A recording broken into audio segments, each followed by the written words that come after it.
이 시간 우리 함께 살필 하나님 말씀은 에스겔서 26장에 있는 말씀부터입니다.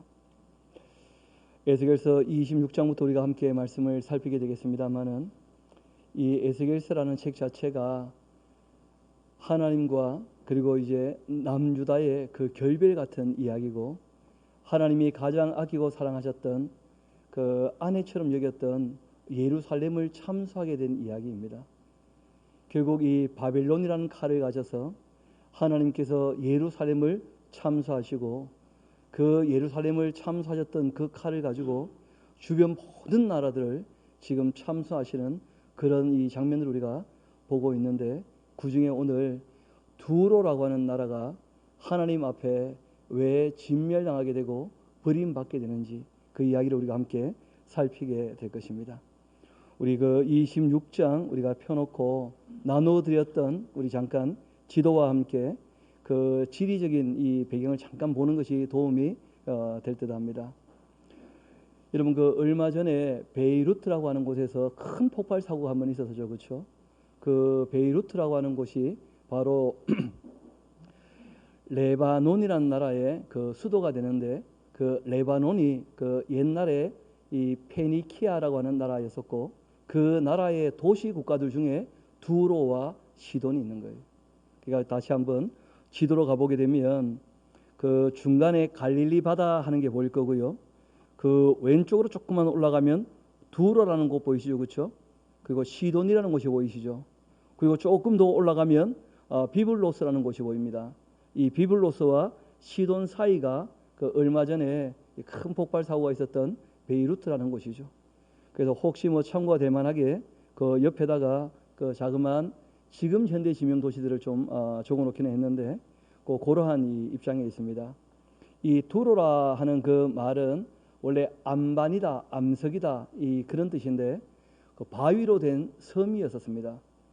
그러니까 이 육지에서 한 1km 채 안 떨어져 있죠. 550m, 그리고 또는 그 한 700m, 그 어간에 이제 떨어져 있는 그 도시 국가이기도 하고 섬 국가이기도 하고 항구 도시이기도 하고 그런 곳이 두로였었고, 그 두로와 시돈은 한 나라처럼 그렇게 연합하기도 하고 또 떨어져 있기도 하고, 그러기도 했었습니다. 이 두로와 시돈 하는 나라는 그 잘 아시는 것처럼 그 백향목이라고 하는 큰 나무 있지 않습니까? 그 나무의 주산지기도 해서 다윗과 솔로몬 때는 굉장히 가까이 지냈고, 성전을 지을 때 또 다윗의 왕궁이나 솔로몬의 왕궁을 지을 때 그 모든 나무들을 공급해줬던 나라가 바로 이 두로 나라입니다. 그리고 이 두로라고 하는 나라, 그 또 시돈이라는 나라 보면 엣바의 딸 이세벨 하는 사람 기억나실 건데요, 그렇죠? 그 오므리 왕조의 아합 왕 때, 그때까지는 아주 친하게 지내다가 이 아합 가문을, 오므리 왕조를 예후가 진멸하면서 그 예후 때문에 이제 이 두로와 시돈하고는 관계가 점점점 멀어지게 되는 것을 보게 됩니다. 그 다음부터는 끊임없이 이 두로와 시돈은 그 북왕국과 남왕국을 괴롭히고, 그리고 이제 남왕국이 어려워질 때, 북왕국이 힘들어질 때마다 굉장히 좋아했다는 거예요. 왜냐하면 이 두로라는 나라는 해상 무역이 굉장히 발달한데 그 지상 무역의 요충지는 예루살렘이었거든요. 그러니까 예루살렘이 번성하고 잘 되면 두로는 돈을 좀 못 버는 거예요. 반면에 예루살렘이 이제 그 역할을 잘 감당하지 못하면 두로는 오히려 자기가 그 반사 이익을 얻게 되는 그런 형편에 있기도 했었습니다. 그러다 보니까 이 두로라고 하는 나라가 그 남왕국 이 유다 그 예루살렘이 안 되기를 바라는 못된 신부가 있었다는 거예요. 하나님께서 크게 이 두로에 대해서 세 가지에 대하여 지적을 하고 계시는데, 제일 먼저가 바로 그런 것입니다. 남이 잘못될 때 그 좋아하는 심보, 이런 거 하나님께서 굉장히 안 좋아하신다는 거예요. 그리고 항상 문제가 되는 것이 있죠. 그게 무엇이냐면 교만이라는 거예요. 교만. 여러분, 참 안타깝게도 사람들이 권력을 가지고 잘 먹고 잘 살게 되면 그 하나님께서 맡기신 힘이나 돈을 가지고 정말 구제하고 봉사하는 데 쓰는 일들은 잘 없고요. 대부분 다 교만 방지하게 굴거나 아니면 사치와 향락을 누리게 된다는 것입니다. 그래서 하나님께서는 가난할 때는 염려하신 적이 거의 없어요. 오히려 예수님의 말씀을 들어보면 마음이 가난한 자도 복이 있고 가난한 자가 복이 있다, 그런 말씀하시거든요. 근데 반면에 부자에 대해서는 뭐라고 말씀하십니까? 부자는 천국 가기 참 어려울 것이다, 그런 말씀하신 적이 있다는 거예요. 이유는 하나님께서 남 안 되는 것을 조롱하고 기뻐하는 것도 안 좋아하시지만 교만한 것도 안 좋아하시고요. 또 교만한 중에 사치하고 향락을 누리며 방탕하는 것도 안 좋아하신다는 거예요. 결국은 이제 이 두로라는 나라가 해상 무역으로 굉장히 부강하고 부유로운 나라가 되었거든요. 그런데 그 많이 쌓여 있는 것들을 가지고 교만하게, 얼마나 교만했느냐 하면 마치 자기가 신이나 된 것처럼. 여러분, 세상 나라 역사를 보면 조그만 나라가 커지고 제국이라는 말을 들을 만하게 되면 그 나라 왕들이 다 자기를 뭐라고 일컫습니까? 자기는 곧 신이라는 거예요, 신. 중국도 마찬가지고 로마도 마찬가지였고 헬라도 마찬가지였고. 그 조그만 나라가 커지고 힘이 있으면 사람들이 얼마나 교만하게 되느냐 하면 자기를 신으로. 지금 뭐 별로 크도 않은 나라인데 우리 바로 형제 나라 있지 않습니까? 북한 보면 그 북한에 있는 사람들도 자기를 뭐라고 이깁니까? 신격화, 신처럼 그렇게 군림하고 그것도 사치와 향락을 누린다는 거예요. 하나님께서 그런 걸 참 안 좋아하시거든요. 그런 걸 우리가 주의할 필요가 있는 것인데, 우리 오늘 26장부터 한번 차근차근 살피면서 내용을 확인하도록 합시다. 11째 해, 그러니까 에스겔이 잡혀와서 11년이 되었을 때니까, 그러니까 예루살렘, 남왕국 유다가 무너지고 한 이제 5년쯤 지났을 때죠. 어느 달인 일은 기억이 안 나는데 초하루에 그 여호와의 말씀이 이 에스겔에게 임하였다는 겁니다. 뭐라고 하시느냐 하면, 인자야, 이 두로가 지금 예루살렘에 관하여 이런 말을 하더라. 아하, 만민의 문이 깨어졌다. 이 만민의 문이라고 하는 것이 좀 전에 말씀드렸죠. 육상교역의 중심지 중에 한 곳이 어디였다고요? 예루살렘이었다고요. 그 실크로드의 한 관문 중에 하나였거든요, 예루살렘이. 그러니까 만민의 문, 이 예루살렘이 깨어졌고, 그리고는 그들에게로 갈 것들이 두로에게로 돌아오게 되었다 하면서 좋아라 했다는 거예요. 나에게로 돌아왔도다 하면서. 그 예루살렘이 황폐하게 되었으니까 이제 두로인 내가 아주 충만함을 얻게 되겠다, 이런 아주 못된 얘기를 하더라는 거예요, 두로가.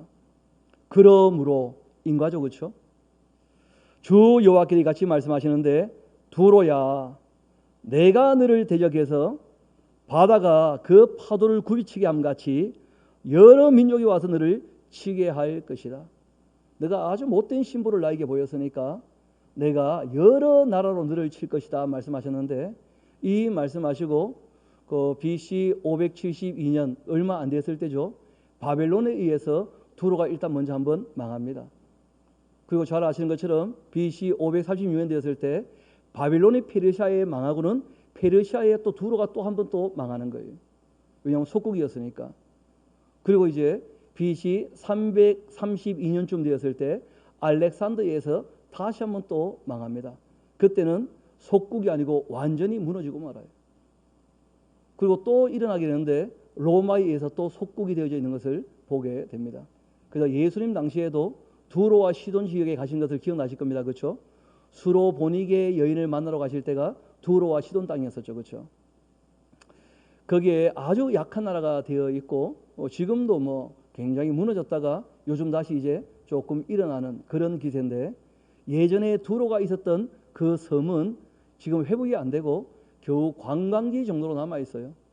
고대 문명이 있었던 폐허로 그 폐허를 가지고 이제 사람들에게 관광시키면서 돈 벌어먹고 사는, 그러니까 예전에 그 누렸던 이 풍요에 비해서는 너무나 많이 쪼그라지게 된 그런 나라가 되고 만 것입니다. 이어봅시다. 말씀 그대로 여러 민족이 와서 너를 치게 하겠다, 그렇게 예언하셨는데 우리가 지금 봤을 때는 이미 그 예언이 이루어진 것들을 확인할 수 있죠. 말씀드린 것처럼 바벨론에 의해서, 페르시아에 의해서, 헬라에 의해서, 로마에 의해서 여러 민족이 이 두로를 쳤다는 거예요. 이어봅시다. 4절입니다. 그들이 두로의 성벽을 무너뜨리며 그 망대를 할 것이고 나도 이 티끌을 그 위에 쓸어버려 가지고 이름 그대로 그냥 맨바위가 되게 하겠다, 그런 말씀을 하신 거예요. 농사도 지을 수 없는 아주 황폐한 섬이 되게 하겠다, 그런 말씀하셨죠. 바다 가운데 금을 치는 곳이 되게 하겠다. 원래는 아주 무역을 해가지고 잘 먹고 잘 살았던 그런 곳이거든요. 그런데 이제는 싹 쓸어버리니까 사람들이 먹고 살 길이 딴 게 없죠. 섬이니까 이제 그무질해서 고기 몇 마리 잡아먹고 살아야 되는 그런 나라가 될 것이다 하고 말씀하신 겁니다. 무너진다, 멸망한다, 뭐 그런 뜻이죠. 내가 말하였습니다. 주 여호와의 말씀이니라. 그가 이방 나라들의 그 노략거리가 될 것이고 들에 있는 그의 딸들은 칼에 죽을 텐데, 이런 일들이 내가 말한 대로 다 이루어지게 되어지면 하나님 말씀이 성취된 것을 보게 되기 때문에 그때 비로소 누구를 알게 되는 거예요? 하나님을 알게 되지 않겠는가? 그래서 이사야서를 보면 두로에 대한 회복에 대한 또 예언이 있어요. 왜냐하면 이런 일들로 말미암아 두로라는 나라가 하나님을 조금 알게 되는 것이죠. 지금도 레바논이라는 나라를 보게 되어지면 그 인구 구성원들이 그 크기가 우리나라 경기도만 합니다. 그리고 경기도 주민보다는 한 반쯤 되어져요. 5, 600만쯤 되어지니까 그 중에 70%는 이슬람이고 30%는 기독교 국가입니다. 그러니까 이분들에게 아직 그 소망이 좀 있는 것이죠, 그렇죠? 하나님께로 돌아올 수 있는 그런 입장에 서 있습니다. 그들이 나를 여호와인 줄 알게 될 때가 올 것이다, 그렇게 말씀하셨죠. 7절 이어봅시다. 주 여호와께서 이같이 말씀하셨다. 내가 왕들 중에 왕 곧 바벨론의 느부갓네살 왕으로 하여금 이 북쪽에서 말과 병거와 기병과 군대와 백성의 큰 무리를 거느리고 와서 두로를 치게 할 것이다. 말씀드렸죠.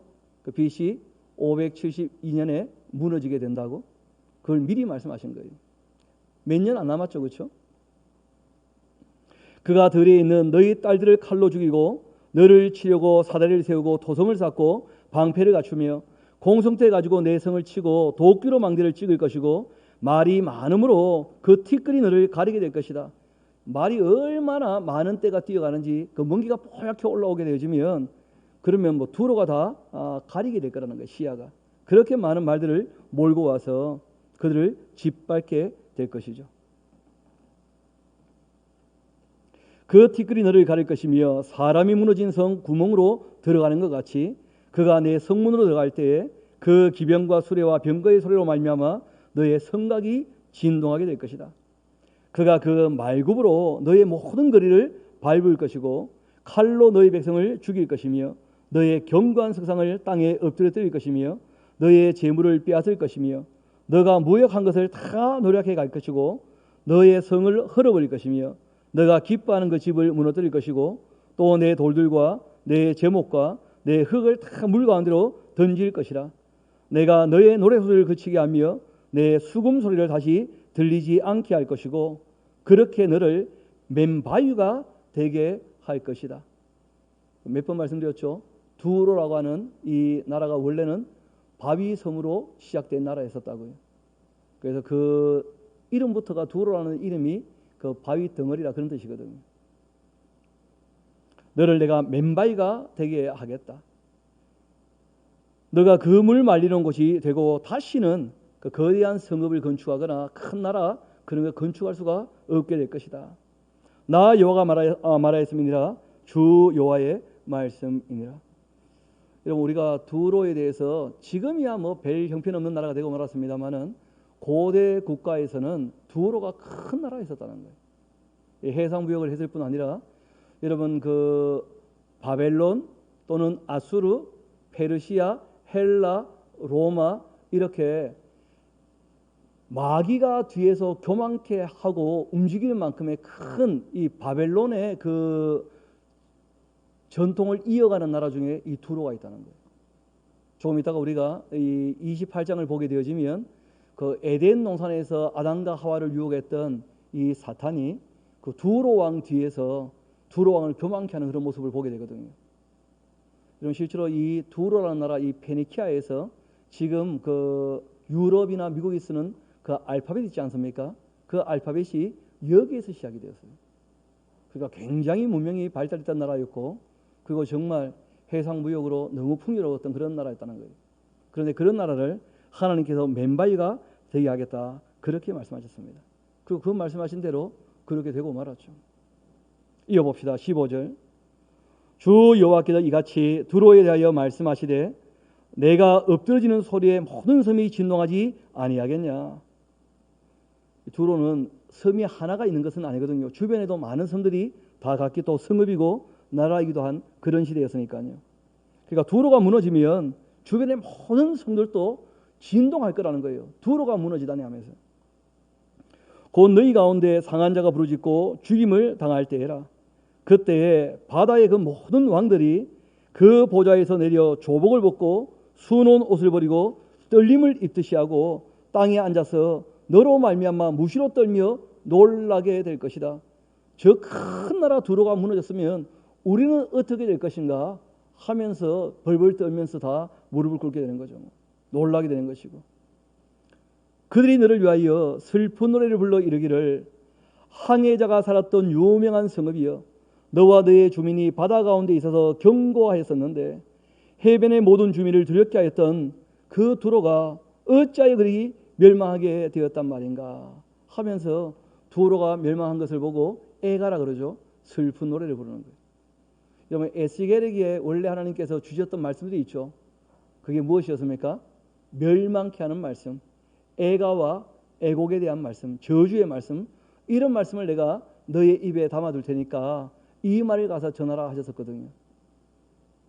왜냐하면 세상 나라가 너무 악해져서 바벨론 칼날에 다 무너지게 되어 있다는 거예요.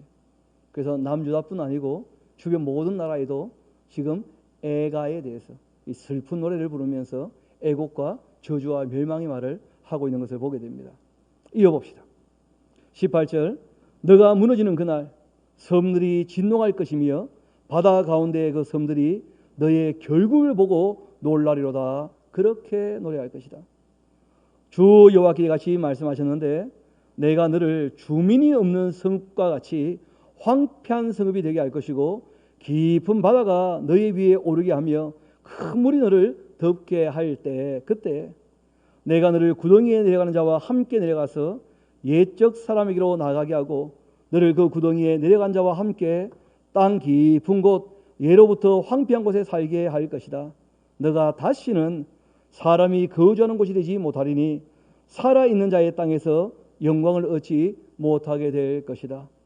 결국 두로는 332년에 알렉산더에서 내려앉고 난 다음부터는 지금 겨우 명백은 이어가고 있지만 더 이상 위대한 나라가 되지 않는다는 거예요.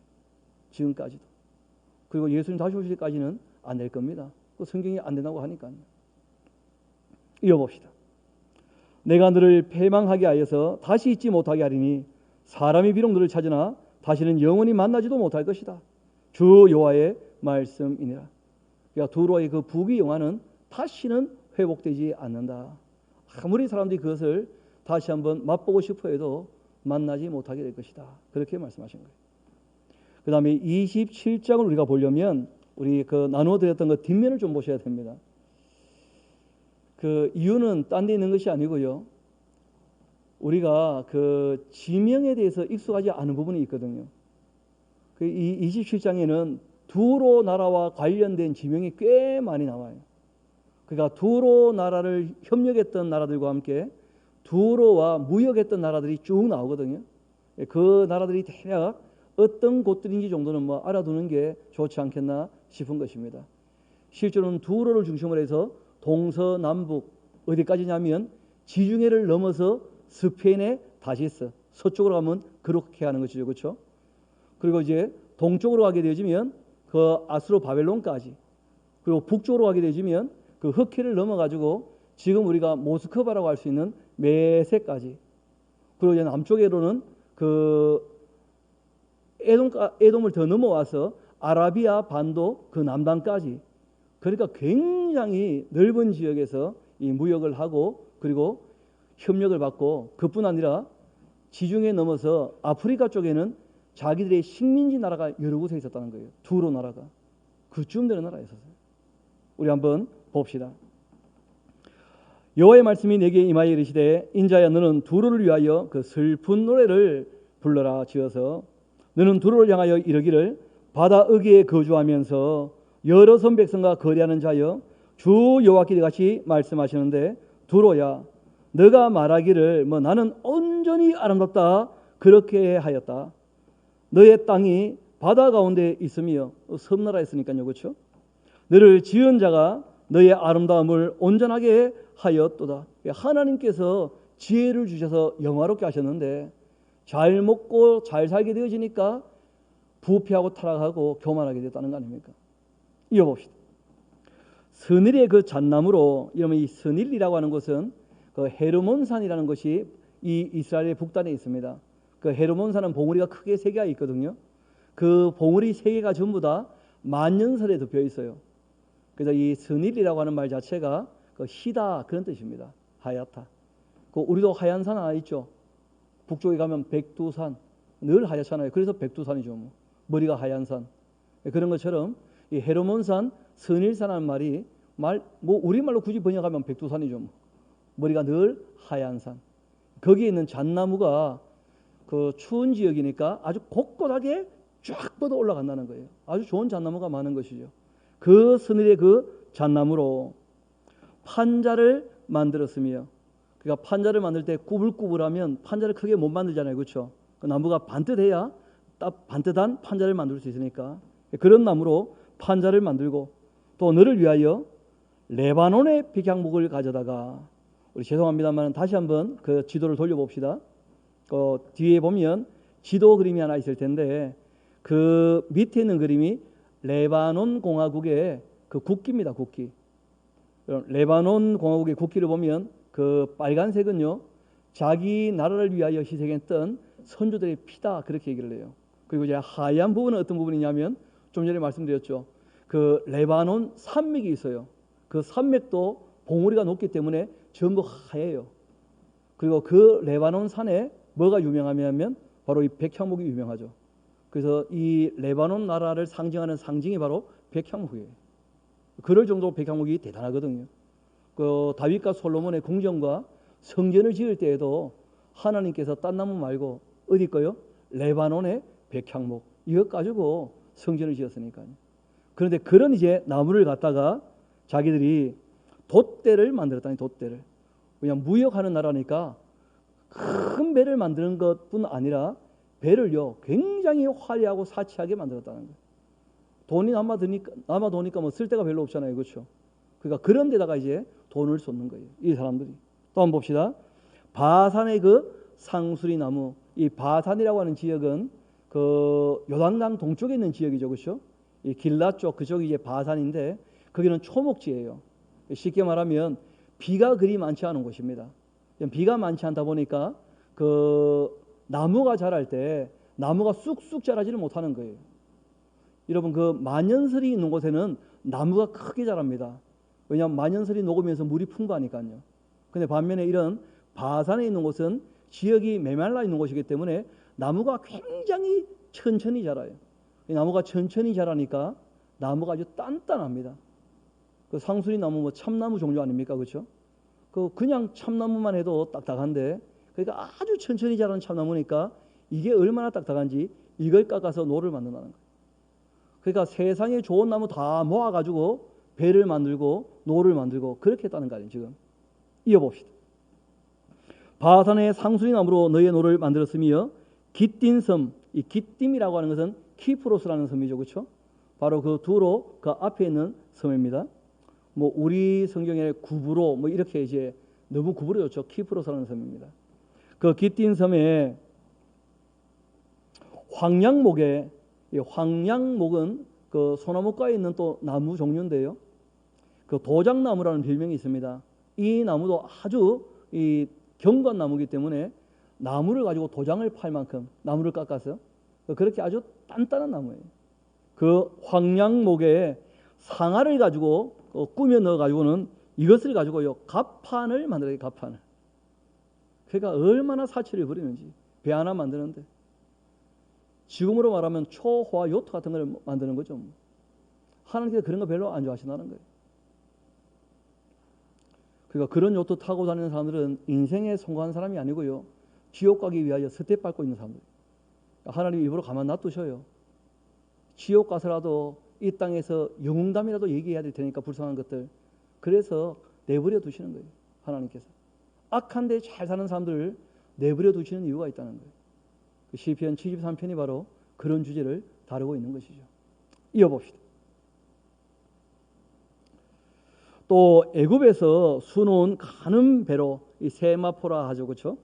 이 돛을 만들고 또 깃발을 삼았고 또 엘리사 섬 하는데 사람 이름이 아니죠. 우리는 뭐 엘리사가 익숙하니까 기띤 섬 옆에 있는 자그마한 섬 이름입니다. 엘리사 섬.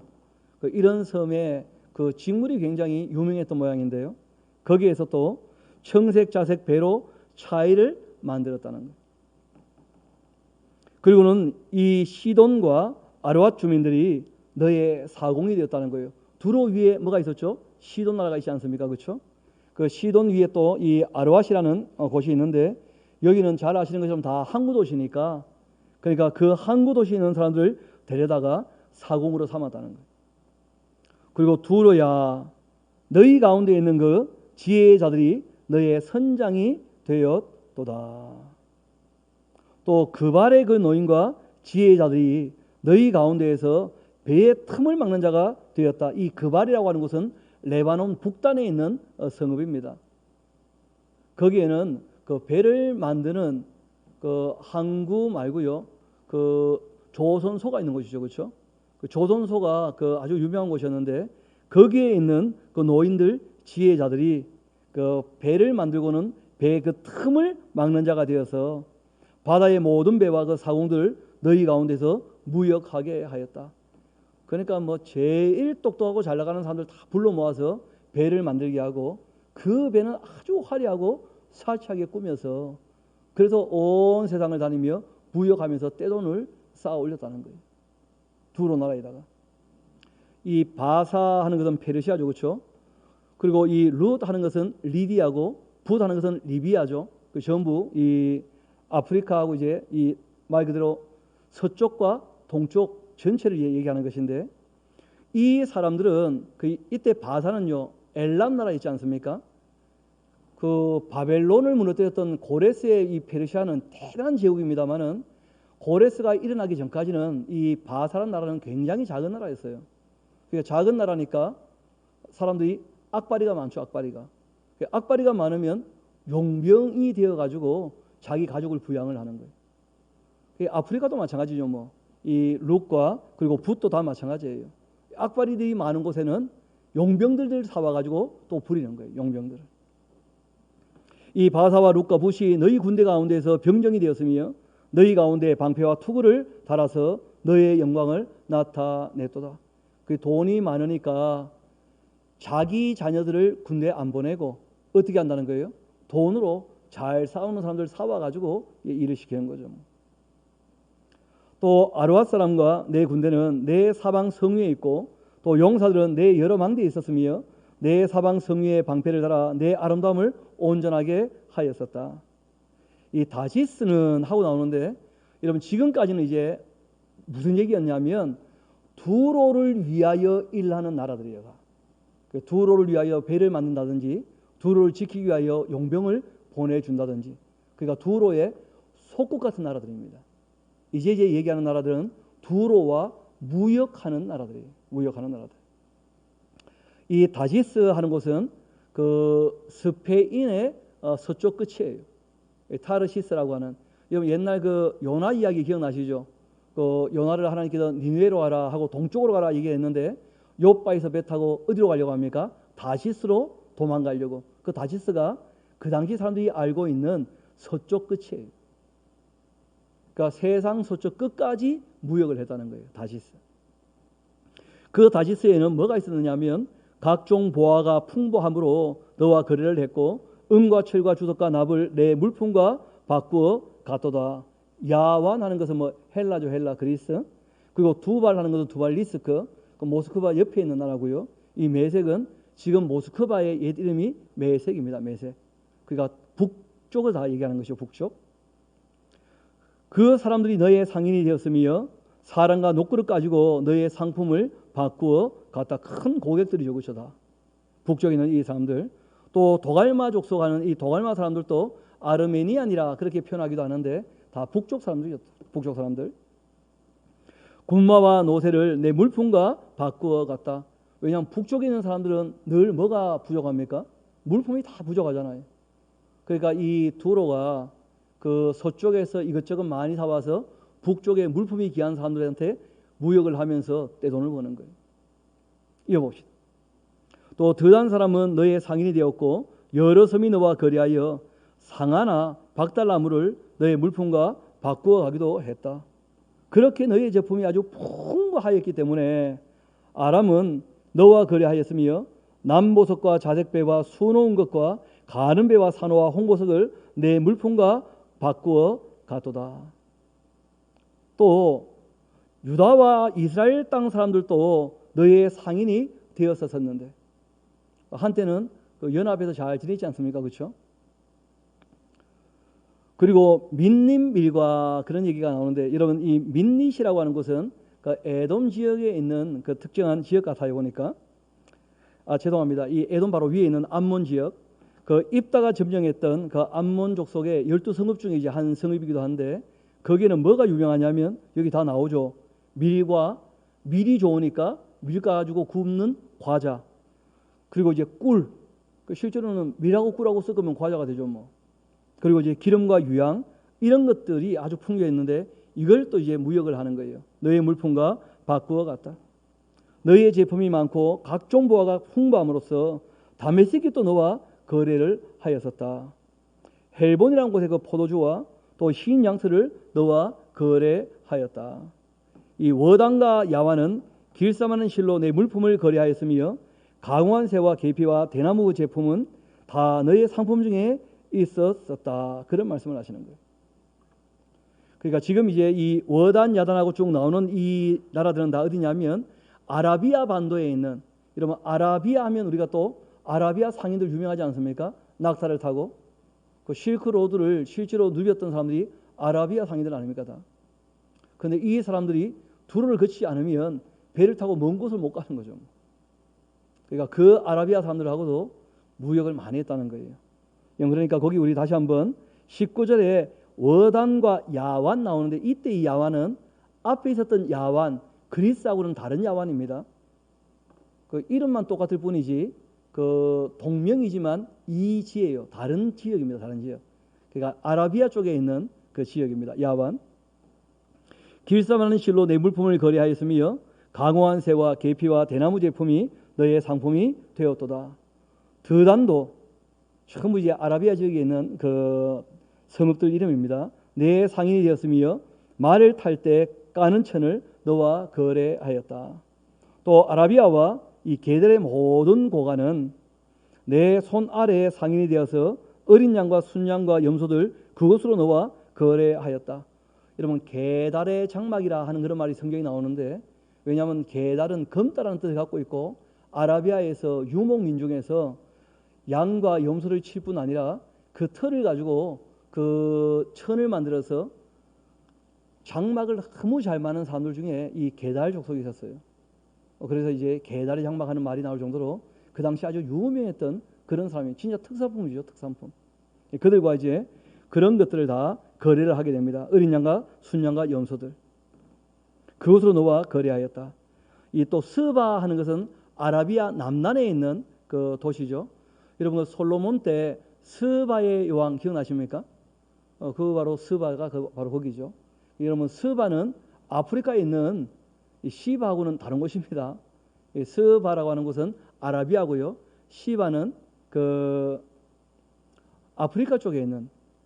그래서 이 스바의 여왕의 그 아들이 아프리카 쪽으로 건너가서 메네릭 왕조라고 하는 이디오피아의 큰 왕조를 또 이루게 되어지거든요. 그 메네릭이라는 왕자가 이 스바의 여왕과 솔로몬 사이에 태어났던 아이이기도 하죠. 여하튼 그런 이게 과거가 있기도 한데 이때 이 스바는 말씀드린 것처럼 그 아라비아 남단에 있는 도시입니다. 또 이 라마의 상인들도 너희의 상인들이 되며 각종 극상품 향재료와 각종 보석과 황금으로 너희 물품을 바꾸어 갔도다. 또 이 하란과 그 아브라함의 고향인 하란이죠, 그렇죠? 북쪽을 또 얘기합니다. 또 간네와 에덴과 스바와 아수르와 길마세의 장사꾼들도 다 너의 상인이 되었다. 쉽게 말하면 여기가 이제 요충지가 되다 보니까 무역에 모든 나라가 어떻게 보면 다 이 두로를 거쳐가면서 두로를 위하여 마치 일하는 것처럼, 그래서 두로는 많은 돈을 벌었다는 거예요. 쉽게. 우리가 쉽게 돈 버는 것이 복이 아니라는 거예요. 여러분, 사람이 수고하고 살고 이마에 땀을 흘려야 되는 것이고, 그게 창세기에 처음부터 얘기했던 내용이거든요. 아마 이 말씀 하시라고 오늘은 마이크도 안 되는 모양이에요. 그렇죠? 너도 오늘 땀 좀 흘리고 일해봐라 하면서. 그래서 제가 여기 서서 땀 흘린 적 잘 없는데 오늘 땀이 좀 나요. 여러분, 사람이 쉽게 돈을 벌게 되면 그 쌓인 돈 가지고 선한 일을 하는 일이 거의 없다는 거다. 그러니까 자기 부모가 부자인데 착한 애들이 너무 드물다는 거예요. 대부분 다 못됐지. 부모 돈 갖다 줄 줄이나 알지, 자기 스스로 힘쓰고 애써서 돈 버는 것들이 잘 안 일어나는 거예요. 그래서 성경이 우리에게 주의하라는 거예요. 정말 부자가 천국 가기가 낙타가 바늘기에 들어가는 것만큼 어려울 수 있으니까. 그러나 사람은 할 수 없으되 하나님은 하신다, 그런 말씀을 하셨어요. 그래서 하나님을 주인으로 섬기면 하나님께도 맡기신 것이 다 하나님의 것이니까 청지기 의식으로 살 수 있는데, 그렇지 않으면 자기 것인 줄 알고 자기가 신선노름하면서 신이나 된 것처럼 그렇게 군림하고 살게 되는 것이니까 거기에 대한 대가를 반드시 지불하게 되는 것이죠. 우리 다시 본문으로 돌아옵시다. 24절, 이들이 아름다운 물품 곧 이 청색 옷과 수놓은 그 물품과 빛난 옷을 백향목 상자에 담고 노끈으로 묶어가지고는 나 너와 거래하여 내 물품을 갖고 가도다. 다시스의 배는 때를 지어 내 화물을 나르는데 너가 바다 중심에서 아주 풍부하여 영화가 매우 크도다. 너의 사공이 너를 인도하여 큰 물에 이르게 하며 이 동풍이 바다 한가운데서 너를 무찔렀도다. 너의 재물과 상품과 바꾼 물건과 너의 사공과 선장과 너의 배의 틈을 막는 자, 너의 상인과 너의 가운데에 있는 모든 용사와 너 가운데에 있는 모든 무리가 다 너가 패망하는 날 다 바다 가운데 빠지게 될 것이다. 너의 선장이 부르짖는 소리에 물결이 흔들리로다. 너를 잡는 모든 자, 사공과 바다의 그 선장들이 다 배에서 내려 언덕에 서서 너를 위하여 크게 소리질러 통곡을 하고 티끌을 머리에 덮었으며 제 가운데 뒹굴며 그들이 다 너를 위하여 머리털을 밀고 굵은 배로 띠뛰고 마음이 아프게 슬피 통곡하리로다.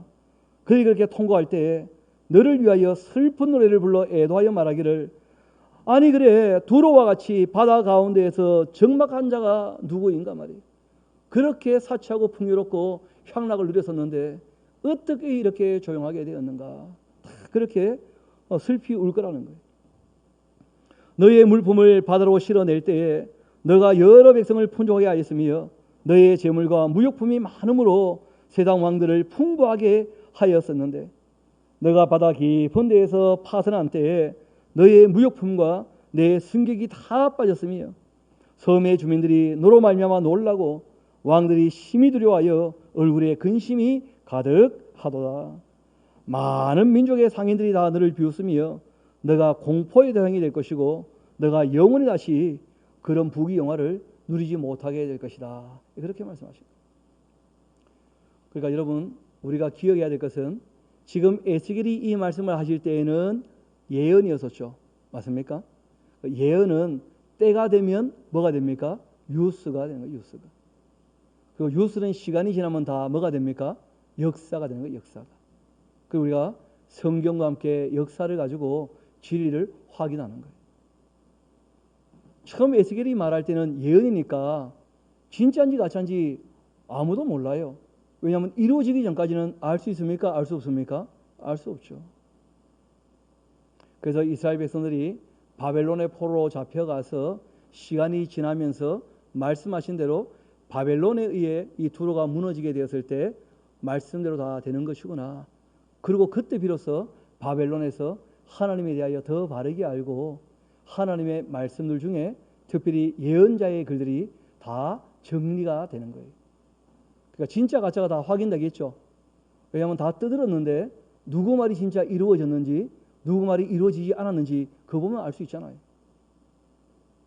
누구처럼 어제 아랫게만 해도 나는 아무 문제 없다. 코로나 바이러스 어떻게 내가 괴멸시킨지 보여주겠다.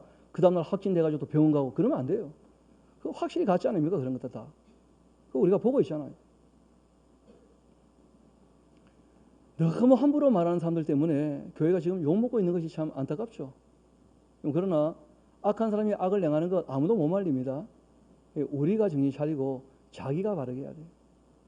우리 한번 따라합시다. 각 사람이 행한 대로. 그러니까 신앙은 딴 사람을 판별하는 게 아닙니다. 신앙은 내가 올바른 분별력을 가지고 자신이 바른 길을 걸어가는 거예요. 우리 28장 이어보도록 합시다. 또 여호와의 말씀이 내게 임하여 이르시되 인자야 이 두로 왕에게 이르기를 주 여호와께서 이같이 말씀하시는데 두로 왕의 그 마음이 교만하여 말하기를 나는 막 신이라 그렇게 얘기하더라. 이 교만 방지하게 내가 하나님의 자리 곧 바다 가운데 앉아있다 그렇게 하는 모양인데 너의 마음이 하나님 마음 같은 자 해볼지라도 너는 사람이고 신이 아니겠느냐 말이야. 아마 하나님께서 사람에게 신이 아니라는 것을 확실히 알려주시려고 늙게 만드시는 것 같아요. 보니까 늙어봐야 이게 내가 내 마음대로 되는 게 아니구나.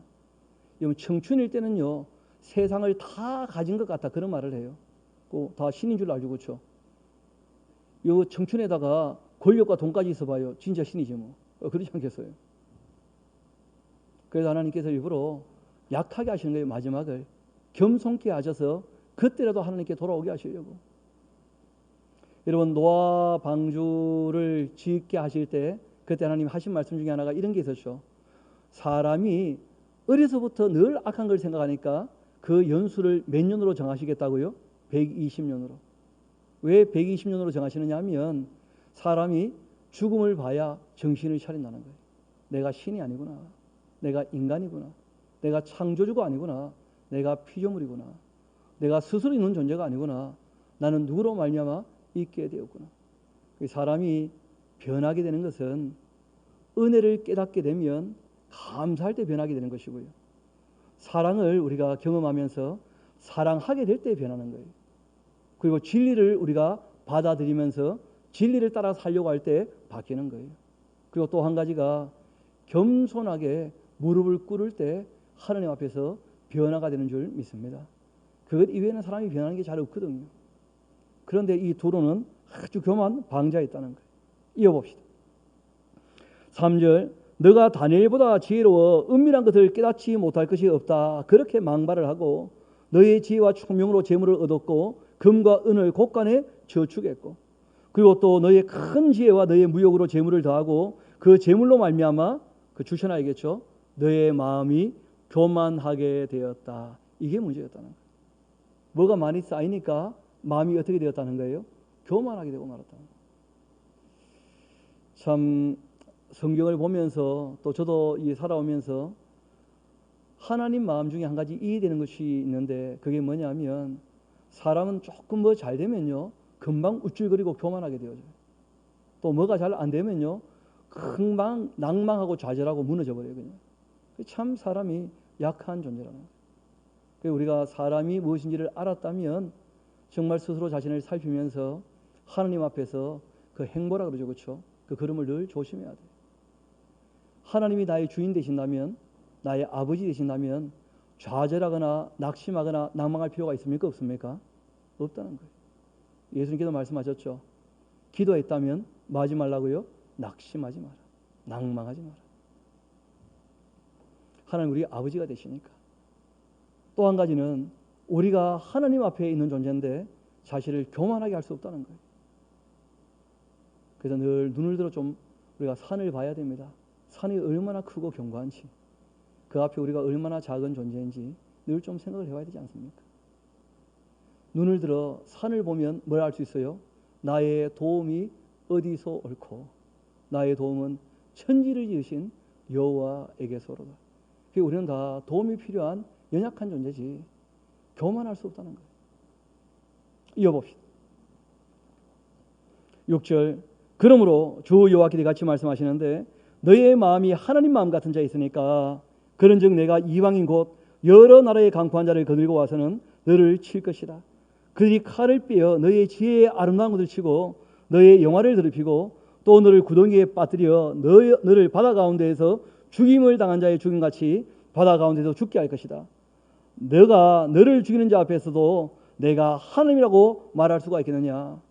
너를 치는 자들 앞에서 사람일 뿐이고 신이 아닐 것이다. 내가 신이라고 교만 방자에게 구우니까 내가 바벨론부터 페르시아, 헬라, 로마 데리고 와서 너희를 조업해 볼 테니까 너가 신인지 아닌지 한번 경험해 봐라 그래. 말이 되겠냐 그게? 그렇게 말씀하신 거예요. 너가 이방인의 손에서 죽기를 할례 받지 않은 자의 죽음같이 하리니 내가 말하였기 때문에 그렇게 될 것이다. 주 여호와의 말씀이라 그렇게 하셨다 하라. 여러분, 그래서 하나님 무조건 사랑하시고 그러지 않습니다. 하나님이 제일 싫어하시는 것 몇 가지가 있어요.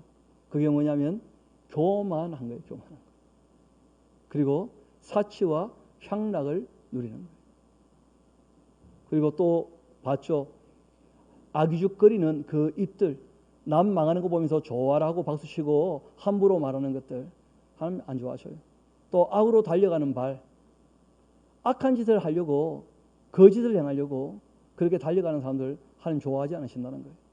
하나님께서 미워하시고 싫어하시는 사람이 있다는 것을 꼭 기억하셔야 돼요.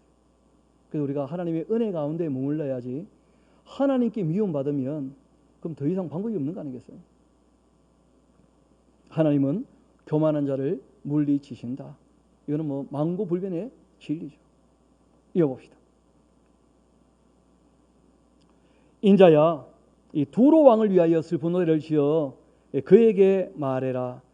여러분, 이 당시에 에스겔이 두로라는 나라가 망한다는 얘기를 할 때 사람들이 잘 못 믿어요. 왜냐하면 몇 년 남지도 않았지만 너무 화려하고 너무 풍요로우니까. 그래서 설명을 할 때 비유를 해서 설명을 하는 거예요. 우리가 원관념이라는 게 있고 비유관념이라는 게 있잖아요. 원관념이 이해가 쉽습니까? 비유관념이 이해가 쉽습니까? 그렇죠. 그래서 비유로 원관념을 설명을 하는 거예요. 그런데 비유관념은 거짓말이겠습니까? 참말이겠습니까? 그러니까 원관념도 참말이고요. 비유관념도 참말이에요. 원관념은 어려운 참이고 비유는 쉬운 참인 거예요. 우리가 이런 거 있잖아요. 그대의 눈은 호수요 할 때 눈도 있지만 호수 있어요 없어요? 그 호수 있는 것이니까 비유가 되는 것이지 없는 것 가지고 거짓을 가지고는 비유가 안 되잖아요. 그래서 우리가 이 내용은 이제 어떤 내용이냐면 에덴 동산에서 사람 보고 신이 되라고 부추겼던 그 악한 영이 있었다는 거예요.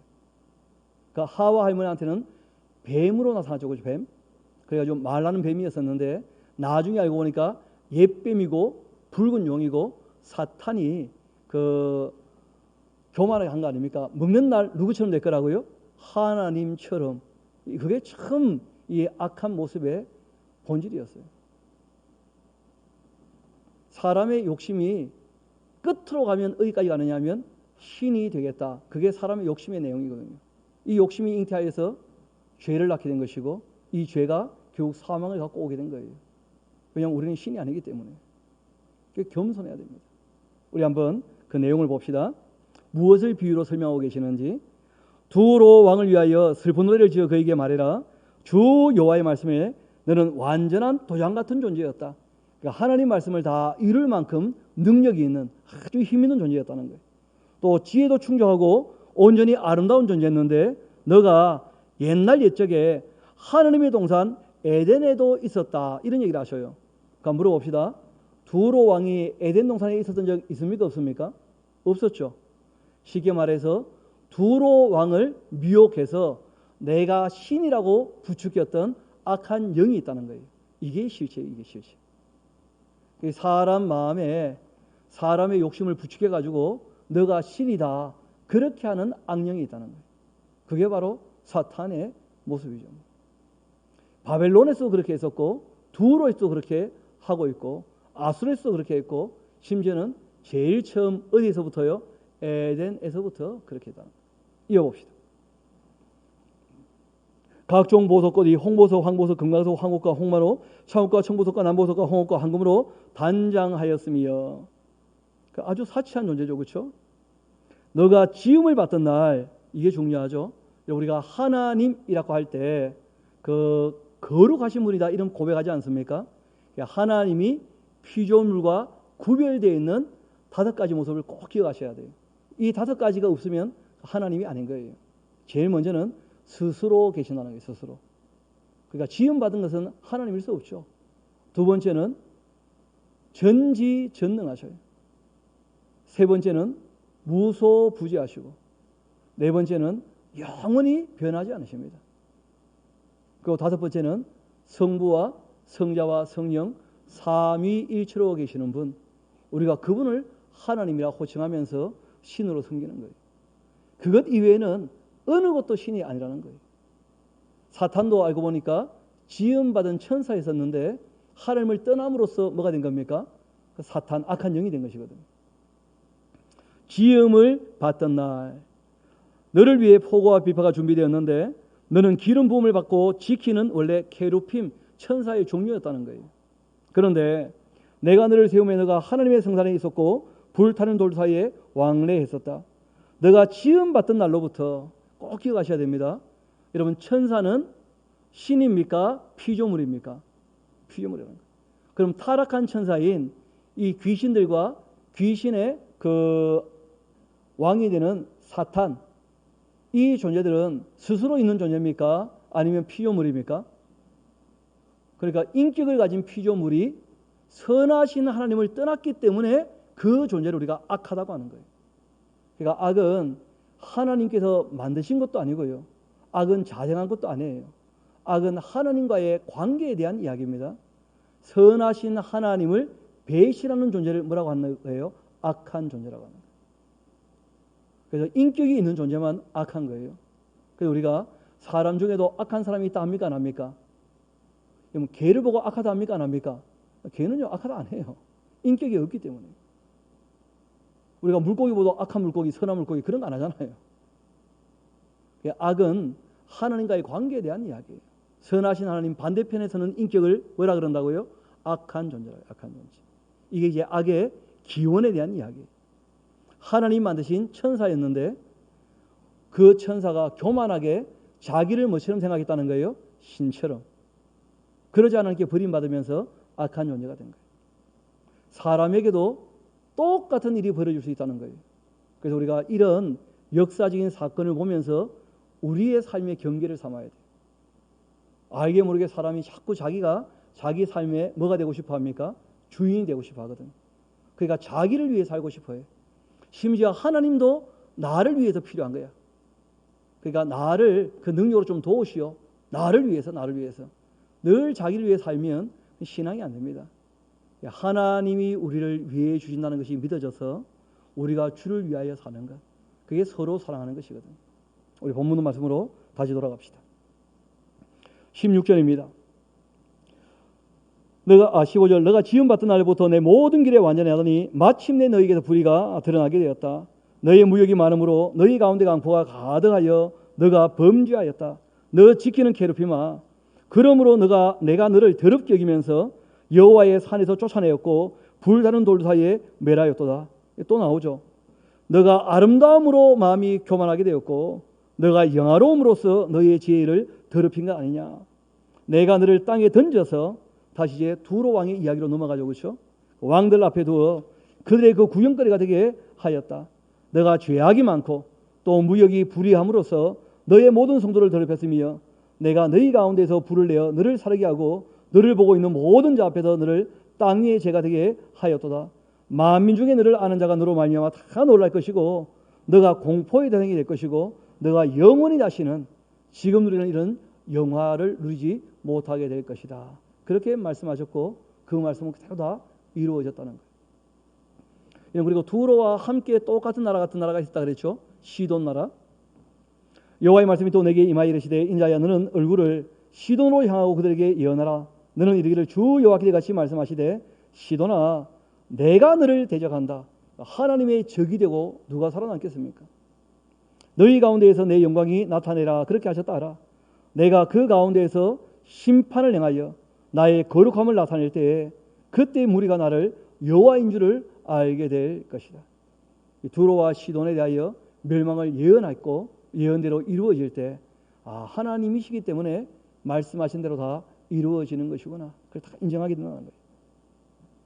내가 그에게 전염병을 보내며 그 거리에 피가 흐르게 하리니 사방에서 오는 칼에 상한 자가 그 가운데 없어질 것인즉 무리가 나를 여호와인 줄을 알겠고 이스라엘 족속에게는 그 사방에서 그들을 그 멸시하는 중에 찌르는 가시와 아프게 하는 가시가 다시는 없을 것이다. 내가 주 여호와인 줄을 그들이 알리라. 그렇게 두로와 시돈에 대한 멸망을 말씀하시고는 잠깐 하나님께서 이스라엘 나라가 멸망을 했지만 그러나 이스라엘 나라는 반드시 때가 되면 어떻게 될 거라는 거예요? 회복하게 될 것이다.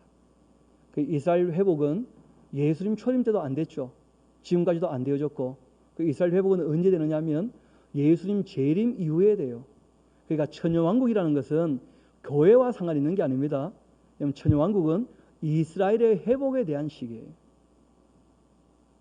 그 지금까지 구약의 이런 이스라엘 회복을 신약에 와서 정리를 못하게 되어지니까 그러니까 이스라엘이 교회와 같은 거 아닌가 뭐 이런 식으로 헷갈려하는 거예요.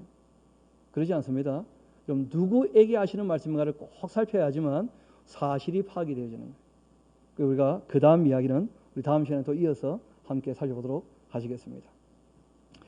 이 시간 우리 함께 한 2, 3분 개인적으로 조용히 기도하시게 될 터인데 오늘 우리가 함께 살폈던 말씀대로 혹시 내 마음에 정말 가증한 것이 없는지 내가 하나님 앞에 교만한 마음이 있지는 않았는지 내가 이기적으로 하나님을 만나거나 대하지는 않았는지 내가 다른 사람에 대하여서 정말 겸손하지 않게 군림하려고 내가 못되게 행하지는 않았는지 또 내가 딴 사람들이 망하는 걸 보고 희죽거리며 속으로 기뻐하지는 않았는지 우리 속사람을 살피며 우리가 이 말씀으로 우리 마음을 씻을 수 있게 되기를 소망합니다. 이 시간 조용히 함께 기도하도록 하시겠습니다.